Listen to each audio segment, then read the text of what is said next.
ओम शांति। आज मीठे प्यारे बाबा के अव्यक्त बाप दादा की महावाक्य हैं।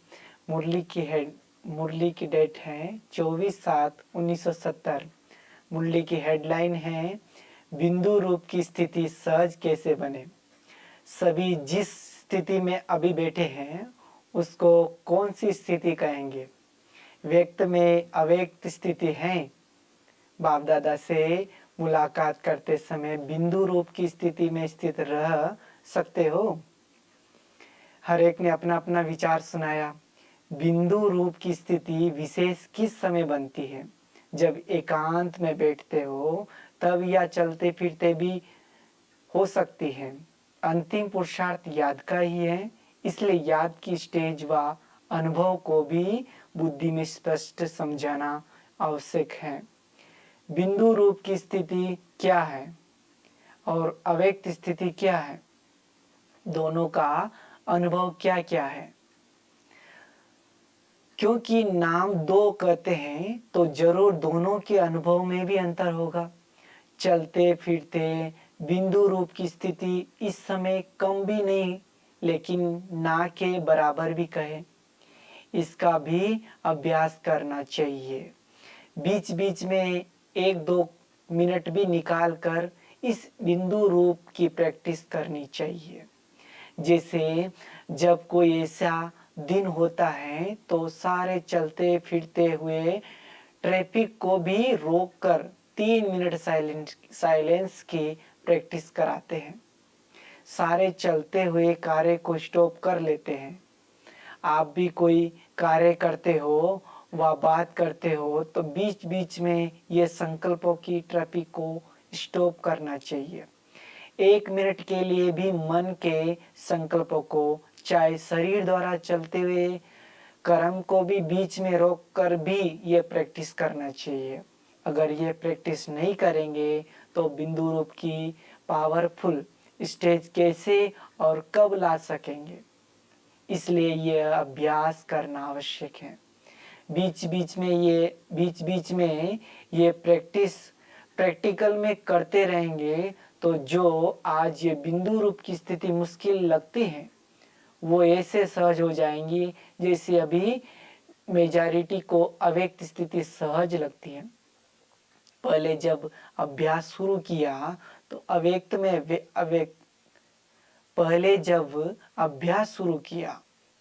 में अव्यक्त स्थिति में रहना भी मुश्किल लगता था। अभी अव्यक्त स्थिति में रह कार्य करना जैसे सरल होता जा रहा है, वैसे ही यह बिंदु रूप की स्थिति भी सहज हो जाएंगी। अभी महारथियों को यह प्रैक्टिस करनी चाहिए। समझा? फरिश्ता स्वरूप की स्थिति अर्थात अव्यक्त स्थिति जिसकी सदा काल रहती है, वह बिंदु रूप में भी सहज स्थित हो सकेगा। अगर अव्यक्त स्थिति नहीं है तो बिंदु रूप में स्थित होना भी मुश्किल लगता है। इसलिए अभी इसका भी अभ्यास करो। शुरू में अव्यक्त स्थिति का अभ्यास करने के लिए कितना एकांत में बैठ अपना व्यक्तिगत पुरुषार्थ करते थे, वैसे ही इस फाइनल स्टेज का भी पुरुषार्थ बीच बीच में समय निकाल करना चाहिए। यह है फाइनल सिद्धि की स्थिति। इस स्थिति को पहुंचने के लिए एक बात का विशेष ध्यान रखना पड़ेगा। आजकल वह गवर्नमेंट कौन सी स्कीम बनाती है, उनके प्लान भी सफल तब होते हैं जब पहले ये लक्ष्य रखते हैं कि सभी बातों में जितना हो सके इतनी बचत हो। बचत की योजना भी करते हैं ना। समय बचे, पैसे बचे, एनर्जी की भी बचत करना चाहते हैं। एनर्जी कम लगे और कार्य ज़्यादा हो, सभी प्रकार की बचत की योजना करते हैं। तो अब पांडव गवर्नमेंट को कौन सी स्कीम करनी पड़े? यह जो सुनाया कि बिंदु रूप की संपूर्ण सिद्धि की अवस्था को प्राप्त करने के लिए पुरुषार्थ करना पड़े। अभी जिस रीति चल रहे हैं उस हिसाब से तो सभी यही कहते हैं कि बहुत बिजी रहते हैं। एकांत का समय कम मिलता है, अपने मनन का समय भी कम मिलता है। लेकिन समय कहाँ से आएगा? दिन प्रतिदिन सर्विस भी बढ़ती जानी है और समस्याएं भी बढ़ती जानी है, और ये जो संकल्पों की स्पीड है वो भी दिन प्रतिदिन बढ़ेगी। अभी 1 सेकंड में जो 10 संकल्प करते हो उसकी डबल ट्रिपल स्पीड हो जाएंगी। जैसे आजकल जनसंख्या का हिसाब निकालते हैं ना कि एक दिन में कितनी वृद्धि होती है, यहाँ फिर ये संकल्पों की स्पीड तेज होंगी। एक तरफ संकल्पों की, दूसरी तरफ इविल सोल्स की भी वृद्धि होंगी। लेकिन इसके लिए एक विशेष अटेंशन रखना पड़ेगा, जिससे सर्व बातों का सामना कर सकेंगे। वो ये है कि जो भी बात होती है उसको स्पष्ट समझने के लिए 2 शब्द याद रखना है, एक अंतर और दूसरा मंतर। जो भी बात होती है उसका अंतर करो कि ये यथार्थ है या अयथार्थ है, बाप दादा के समान है व नहीं है, बाप समान है व नहीं। एक तो हर समय अंतर बैठ करके उसका 1 मिनट में नोट या तो डोट करना नहीं है तो फिर डोट देंगे, अगर करना है तो करने लग जाएंगे। तो नोट और डोट यह भी स्मृति में रखना है। अंतर और मंतर ये दोनों प्रैक्टिकल में होंगे, दोनों को भूलेंगे नहीं तो कोई भी समस्या व कोई भी इविल्स आत्माएं सामना नहीं कर सकेंगी। 1 सेकंड में समस्या भस्म हो जाएंगी। इविल आत्माएं आपके सामने ठहर नहीं सकेंगी, तो यह पुरुषार्थ करना पड़े, समझा? इविल्स आत्माओं का रूप कौन सा है? उनका स्पष्ट रूप है किन्हीं आत्माओं में प्रवेश होना, दूसरी आत्माओं में प्रवेश होना। लेकिन इविल्स आत्माओं का कुछ गुप्त रूप भी होता है। चलते चलते कोई में विशेष कोई बुरा संस्कार बिल्कुल प्रभावशाली रूप में देखने में आएगा, जिसका इफेक्ट क्या होगा कि उनका दिमाग अभी एक बात, अभी दूसरी बात, वो भी फोर्स से कहेंगे। उनकी स्थिति भी एक ठिकाने टिकी हुई नहीं होंगी। वो अपने को भी परेशान करते हैं, दूसरों को भी परेशान करेंगे।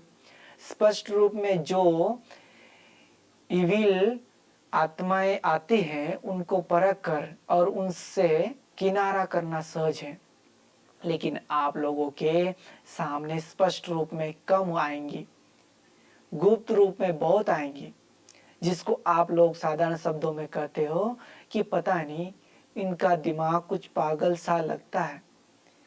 लेकिन उस समय उसमें यह इविल अर्थात बुरे संस्कारों का फोर्स इतना होता है जो वह इविल आत्माओं के समान ही होती है। जैसे वो बहुत तंग करते हैं वैसे यह भी बहुत तंग करते हैं। यह बहुत होने वाला है, इसलिए सुनाया कि अभी समय की बचत, संकल्पों की बचत, अपनी शक्ति की भी बचत, यह योजना बनाकर बीच बीच में उस बिंदु रूप की स्थिति को बढ़ाओ। जितना बिंदु रूप की स्थिति होंगी उतना कोई भी इविल आत्माएं व इविल संस्कार का फोर्स आप लोगों पर वार नहीं करेगा, और आप लोगों का शक्ति स्वरूप ही उन्हों को मुक्त करेगा। यह भी सर्विस करनी है, इविल आत्माओं को भी मुक्त करना है, क्योंकि अभी अंत के समय का भी अंत है। तो इविल आत्माएं व इविल संस्कारों को भी अति में जाकर भी उन्हों का भी अंत होगा, किचड़ा सारा बाहर निकलकर भस्म हो जाएगा। इसलिए उन्हों का सामना करने के लिए अगर अपनी समस्याओं से ही मुक्त नहीं हुए होंगे तो इन समस्याओं से कैसे सामना कर सकेंगे। इसलिए कहते हैं बचत की स्कीम बनाओ और प्रैक्टिकल में लाओ, तब अपना और सर्व आत्माओं का बचाव कर सकेंगे। सिर्फ भाषण करने व समझाने की सर्विस नहीं, अब तो सर्विस का रूप ही भी बड़ा सूक्ष्म होता जाएगा। इसलिए अपने सूक्ष्म स्वरूप की स्थिति भी बढ़ाओ। ये सभी प्रत्यक्ष होकर फिर प्रातः लोप होना है। प्रातः लोप होने से पहले प्रत्यक्ष हो, फिर प्रातः लोप होंगे। सर्विस इतनी बढ़नी है जो एक एक को 10 का कार्य करना पड़ेगा। शक्तियों की भुजाएं कितनी दिखाते हैं।